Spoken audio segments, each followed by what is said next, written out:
Hi hello ನಮಸ್ತೆ ಎಲ್ಲರಿಗೂ, ಹೇಗಿದ್ದೀರಾ? ನಾನು ಮುಮ್ತಾಜ್. ಬನ್ನಿ ಇವತ್ತಿನ ರೆಸಿಪಿ ನೋಡೋಣ. ಇವತ್ತು ನಾನೊಂದು ಸಿಗಡಿ ರೋಸ್ಟ್ ಮಾಡಿ ತೋರಿಸ್ತಾ ಇದ್ದೀನಿ. ಪ್ರಾನ್ಸ್ ರೋಸ್ಟ್ ತುಂಬ ಚೆನ್ನಾಗಿರುತ್ತೆ. ತುಂಬಾ ಸುಲಭವಾಗಿ ಮಾಡುವಂಥ ಒಂದು ರೆಸಿಪಿ ಇದೆ. ನೀವೆಲ್ಲರೂ ಮಾಡಿ ನೋಡಿ, ನಿಮ್ಗೆಲ್ರಿಗೂ ಇಷ್ಟ ಆಗ್ಬೋದು. ತುಂಬ ಚೆನ್ನಾಗಿರುತ್ತೆ. ಬನ್ನಿ ನೋಡೋಣ. ನೀವು ಫಸ್ಟ್ ಟೈಮ್ ನನ್ನ ಚಾನೆಲ್ ನೋಡೋದಾದರೆ ದಯವಿಟ್ಟು ನನ್ನ ಚಾನೆಲ್ ಸಬ್ಸ್ಕ್ರೈಬ್ ಮಾಡ್ಕೊಳ್ಳಿ. ಹಾಗೆಯೇ ವಿಡಿಯೋ ನೋಡಿ ಇಷ್ಟ ಆದರೆ ಲೈಕ್ ಮಾಡಿ, ನಿಮ್ಮ ಫ್ಯಾಮಿಲಿ ಫ್ರೆಂಡ್ಸ್ ಜೊತೆ ವಿಡಿಯೋನ ಶೇರ್ ಮಾಡಿಕೊಡಿ. ನೋಡಿ, ಫಸ್ಟ್ ಇದಕ್ಕೆ ಒಂದು ದೊಡ್ಡ ಸೈಜ್ ಈರುಳ್ಳಿ, ಆಮೇಲೆ ಒಂದು ಟೊಮೆಟೊ, ಒಂದು 3 ಹಸಿಮೆಣಸು. ಖಾರ ಜಾಸ್ತಿ ಇದ್ದರೆ 2 ಸಾಕು. ಈರುಳ್ಳಿ ದೊಡ್ಡ ಸೈಜಲ್ಲಿ ಒಂದು ತಗೊಂಡಿದ್ದೇನೆ. ಒಂದು ಮೀಡಿಯಂ ಸೈಜ್ ಈರುಳ್ಳಿ ಆದರೆ 2 ಈರುಳ್ಳಿ ತಗೊಳ್ಳಿ. ಆಮೇಲೆ ನೋಡಿ, ಪ್ರಾನ್ಸ್ ನೋಡಿ ಇಷ್ಟು ಉಂಟು, ಒಂದು ಬೌಲ್ನಷ್ಟು ಉಂಟು. ನಿಮ್ಗೆ ಕಾಣುತ್ತಲ್ಲ, ಈ ಒಂದು ಬೌಲಲ್ಲಿ ಒಂದು ಬೌಲ್ನಷ್ಟು ಉಂಟು.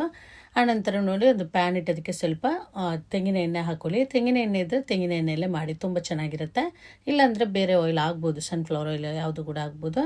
ಆಮೇಲೆ ನೋಡಿ, ಈರುಳ್ಳಿ ಮತ್ತು ಹಸಿಮೆಣಸು, ಕರಿಬೇವಿನ ಸೊಪ್ಪು ಎಲ್ಲ ಒಟ್ಟಿಗೆ ಹಾಕ್ತಾ ಇದ್ದೀನಿ. ಚೆನ್ನಾಗಿ ಫ್ರೈ ಮಾಡ್ಕೊಳ್ಳಿ. ಅದು ಫ್ರೈ ಆಗಿ ಬರುತ್ತಲ್ಲ, ಫ್ರೈ ಆಗಿ ಬಂದ ನಂತರ ಇದಕ್ಕೆ ಶುಂಠಿ ಮತ್ತು ಬೆಳ್ಳುಳ್ಳಿ ಪೇಸ್ಟ್ ಹಾಕಬೇಕು.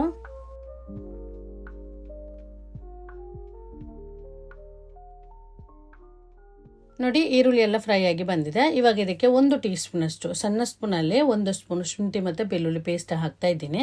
ಹಾಕಿ ಮತ್ತೆ ಸ್ವಲ್ಪ ಹೊತ್ತು ಅದರ ಹಸಿ ವಾಸನೆ ಎಲ್ಲ ಹೋಗೋ ತನಕ ಮತ್ತೆ ಸ್ವಲ್ಪ ಹೊತ್ತು ಫ್ರೈ ಮಾಡ್ಕೋಬೇಕು.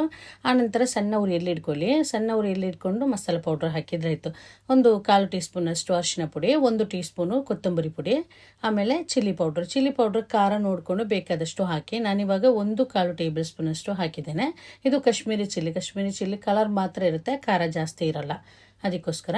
ಆಮೇಲೆ ನೋಡಿ, ಚೆನ್ನಾಗಿ ಸ್ವಲ್ಪ ಹೊತ್ತು ಸಣ್ಣ ಉರಿಯಲ್ಲಿಟ್ಟೆ ಈ ಥರ ಮಿಕ್ಸ್ ಮಾಡ್ಕೊಳ್ಳಿ, ಅದರ ಹಸಿ ವಾಸನೆ ಎಲ್ಲ ಹೋಗಲಿ. ಆನಂತರ ಇದಕ್ಕೆ ಟೊಮೆಟೊ, ಕಟ್ ಮಾಡಿ ಇಟ್ಟಿದ್ದ ಟೊಮೆಟೊ ಉಂಟಲ್ಲ, ಅದನ್ನು ಹಾಕಿ ಜೊತೆಗೇನೆ ನಾವು ಪ್ರೌನ್ಸು ಕೂಡ ಹಾಕಬೇಕು. ಈ ಟೈಮಲ್ಲಿ ಹಾಕಿ ಚೆನ್ನಾಗಿ ಮಿಕ್ಸ್ ಮಾಡ್ಕೊಳ್ಳಿ. ಇದಕ್ಕೆ ನೀರು ಏನೂ ಹಾಕಬಾರ್ದು. ನೀರು ಹಾಕದೇನೆ ಇದು ಅದರಲ್ಲೇ ನೀರು ಬರುತ್ತೆ. ಚೆನ್ನಾಗಿ ಮಿಕ್ಸ್ ಮಾಡ್ಕೊಳ್ಳಿ ಈ ಥರ. ಆಮೇಲೆ ಇದಕ್ಕೆ ಉಪ್ಪು ಹಾಕಿಲ್ಲ, ಉಪ್ಪು ಹಾಕಬೇಕು. ನೋಡಿ, ಉಪ್ಪು ಹಾಕ್ತಾ ಇದ್ದೀನಿ. ಬೇಕಾದಷ್ಟು ರುಚಿಗೆ ಅಷ್ಟು ಬೇಕಾದಷ್ಟು ಉಪ್ಪು ಹಾಕಿ ಚೆನ್ನಾಗಿ ಮಿಕ್ಸ್ ಮಾಡಿಬಿಟ್ಟು ಮುಚ್ಚಲು ಹಾಕಿಬಿಟ್ಟು ಇದನ್ನು ಬೇಯಿಸಿದ್ರೆ ಆಯಿತು. ಬೇಗನೆ ಆಗುತ್ತೆ, ಜಾಸ್ತಿ ಟೈಮ್ ಬೇಕಾಗಿಲ್ಲ.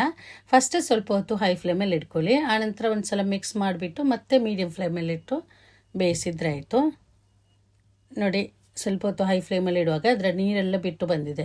ಇದರಲ್ಲಿ ಎಕ್ಸ್ಟ್ರಾ ನೀರೇನು ಹಾಕಲಿಕ್ಕಿಲ್ಲ. ಅದರಲ್ಲೇ ಇರುವ ನೀರಿನಲ್ಲೇ ಅದು ಕುಕ್ಕಾಗಿ ಬರಬೇಕು. ನೋಡಿ, ಈ ಥರ ಒಂದು ಸಲ ಮಿಕ್ಸ್ ಮಾಡಿಬಿಟ್ಟು ಮತ್ತೆ ಮೀಡಿಯಮ್ ಫ್ಲೇಮಲ್ಲಿ ಇಟ್ಟು ಬೇಯಿಸಿದ್ರಾಯಿತು. ನೋಡಿ, ಒಂದು ಸಲ ಚೆನ್ನಾಗಿ ಮಿಕ್ಸ್ ಮಾಡ್ಕೊಳ್ಳಿ. ನೋಡಿ, ಇದರಲ್ಲಿ ಇವಾಗ ಸ್ವಲ್ಪ ನೀರುಂಟು, ಇದು ಸ್ವಲ್ಪ ಡ್ರೈ ಆಗಿ ಬರಬೇಕು. ಅಂದರೆ ಇದರ ನೀರೆಲ್ಲ ಸ್ವಲ್ಪ ಬತ್ತಿ ಬರಬೇಕು. ಮುಚ್ಚಲು ಹಾಕೋದು ಬೇಡ. ಇನ್ನು ಓಪನಲ್ಲೇ ಇಟ್ಟು ಮೀಡಿಯಮ್ ಫ್ಲೇಮಲ್ಲಿ ಇಟ್ಕೊಂಡು ಸ್ವಲ್ಪ ಅದು ಡ್ರೈ ಆಗಿ ಬರಲಿ.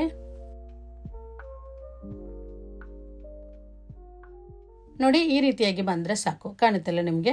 ಇನ್ನು ಇದಕ್ಕೆ ಸ್ವಲ್ಪ ತೆಂಗಿನಕಾಯಿ ಹಾಲು ಹಾಕಬೇಕು, ಕೋಕೋನಟ್ ಮಿಲ್ಕ್ ಹಾಕಬೇಕು. ಅದು ಗಟ್ಟಿ ಹಾಲು, ಜಾಸ್ತಿ ಬೇಕಂತಿಲ್ಲ, ಒಂದು 1/4 ಕಪ್ಪಿನಷ್ಟು ಸಾಕು. ನೀವು ಫ್ರೆಶ್ ತೆಂಗಿನಕಾಯಿ ರುಬ್ಕೊಂಡು ಹಾಲು ಮಾಡೋದಾದರೆ ಗಟ್ಟಿ ಹಾಲು ಮಾಡಿಕೊಂಡು ಹಾಕಿ, ತೆಳುವಾಗಬಾರ್ದು. ನಾನಿವಾಗ ಅದು ಮ್ಯಾಗಿ ಪೌಡ್ರ್ ಬರುತ್ತಲ್ಲ, ಕೋಕೋನಟ್ ಪೌಡ್ರ್ ಬರುತ್ತಲ್ಲ, ಅದು ಸ್ವಲ್ಪ ಬಿಸಿನೀರಲ್ಲಿ ಕಲಿಸ್ಕೊಂಡು ಗಟ್ಟಿ ಹಾಲು ಮಾಡಿಕೊಂಡು ಹಾಕಿದ್ದೇನೆ. ಒಂದು 1/4 ಕಪ್ಪಿನಷ್ಟು ಹಾಲು ಹಾಕಿ ಚೆನ್ನಾಗಿ ಮಿಕ್ಸ್ ಮಾಡ್ಕೊಳ್ಳಿ. ಮತ್ತು ಸ್ವಲ್ಪ ಹೊತ್ತು ಇದು ಕುದಿಸ್ಕೋಬೇಕು, ಸಣ್ಣ ಉರಿಯಲ್ಲಿಟ್ಟು ಸ್ವಲ್ಪ ಹೊತ್ತು ಕುದಿಸ್ಕೋಬೇಕು. ಈ ತೆಂಗಿನಕಾಯಿ ಹಾಲು ಹಾಕುವಾಗ ಇದು ತುಂಬ ಚೆನ್ನಾಗಿರುತ್ತೆ, ಎಕ್ಸ್ಟ್ರಾ ರುಚಿ ಸಿಗುತ್ತೆ, ತುಂಬ ಚೆನ್ನಾಗಿರುತ್ತೆ. ಮತ್ತು ಸ್ವಲ್ಪ ಜಾಸ್ತಿ ಡ್ರೈ ಆಗಬಾರ್ದು. ನಾನು ತೋರಿಸ್ತೀನಿ ನೋಡಿ, ಈ ಥರ ಕುದೀತಾ ಇದೆ.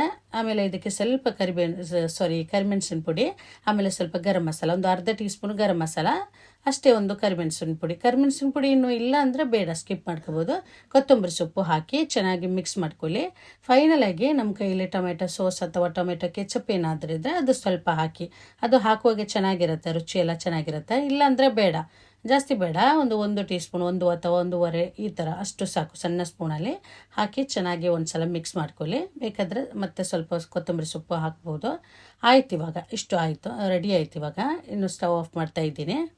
ನೋಡಿದ್ರಲ್ಲ ಎಷ್ಟು ಸುಲಭವಾಗಿ ಮಾಡುವಂಥ ಒಂದು ರೆಸಿಪಿ ಅಂತ. ನೀವು ಟ್ರೈ ಮಾಡಿ ನೋಡಿ, ನಿಮ್ಗೆಲ್ರಿಗೂ ಇಷ್ಟ ಆಗ್ಬೋದು, ತುಂಬ ಚೆನ್ನಾಗಿರುತ್ತೆ.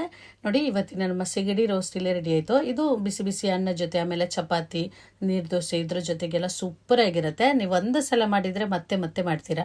ಮನೇಲಿ ಎಲ್ರಿಗೂ ಇಷ್ಟ ಆಗುತ್ತೆ. ಮಾಡಿ ನೋಡಿ, ನಿಮ್ಗೆಲ್ರಿಗೂ ಇಷ್ಟ ಆಗ್ಬೋದು, ತುಂಬ ಚೆನ್ನಾಗಿರುತ್ತೆ. ನಿಮಗೆ ನೋಡುವಾಗಲೇ ಗೊತ್ತಾಗ್ಬೋದು. ಇವತ್ತಿನ ರೆಸಿಪಿ ನಿಮ್ಗೆ ಇಷ್ಟ ಆದರೆ ದಯವಿಟ್ಟು ನನ್ನ ಚಾನೆಲ್ ಸಬ್ಸ್ಕ್ರೈಬ್ ಮಾಡ್ಕೊಳ್ಳಿ. ಹಾಗೇನೆ ಲೈಕ್ ಮಾಡಿ, ನಿಮ್ಮ ಅಭಿಪ್ರಾಯ ಕಮೆಂಟ್ ಮೂಲಕ ತಿಳಿಸಿ. ಮತ್ತು ನಿಮ್ಮ ಫ್ಯಾಮಿಲಿ ಫ್ರೆಂಡ್ಸ್ ಜೊತೆ ಈ ವಿಡಿಯೋನ ಶೇರ್ ಮಾಡಿಕೊಡಿ. ಇನ್ನೊಂದು ಒಳ್ಳೆ ರೆಸಿಪಿಯೊಂದಿಗೆ ಮತ್ತೆ ಸಿಗ್ತೀನಿ. Thank you.